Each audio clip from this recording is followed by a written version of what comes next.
আমি সামিউল আলিম কন্টেন্টের নামে টিকটক ভিডিও বানিয়েছি, মানুষের সামনে সাপড়িগিরি করেছি। অতীতের সকল সাপড়িগিরি ভণ্ডামি বাদ দিয়ে আমি চলে এসেছি মধুপুর করে। আমি আপনাদেরকে দেখাবো এই গহীন অরণ্যে কিভাবে নিজেকে টিকিয়ে রাখতে হয়।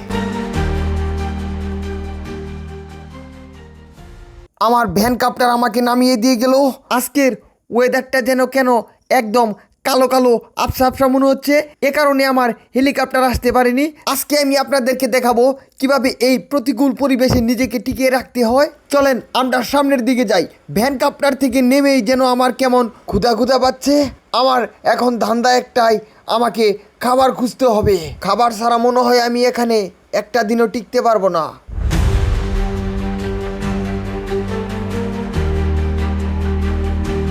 এই গহীন অরণ্যের মাঝখানে আপনাকে টিকে থাকতে হলে সবার প্রথমেই লাগবে খাবার, আর সেই খাবার যদি আপনি খুঁজে না পান আপনি কিন্তু কখনোই এই জঙ্গলের ভিতরে টিকে থাকতে পারবেন না।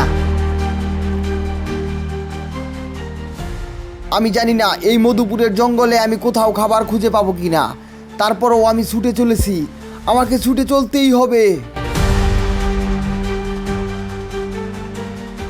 আমি এই জঙ্গলে এসে খুব বড় বিপদে পড়ে গেছি।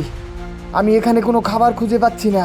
আমার মনে হয় সময় ঘনিয়ে এসেছে, আমার হয়তো এখানে খাবার ছাড়াই থাকতে হবে, উল্টো জীবজন্তুর খাবার হতে হবে।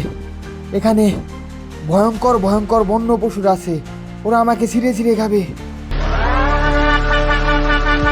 ভয়ঙ্কর জন্তু আমাকে তাড়া করেছে।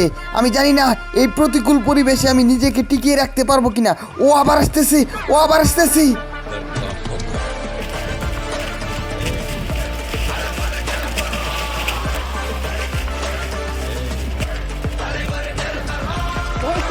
হাত থেকে বাঁচতে আমার এত পরিমাণে কষ্ট হচ্ছে যা কিনা আমার মুখে বলার সাধ্য নাই।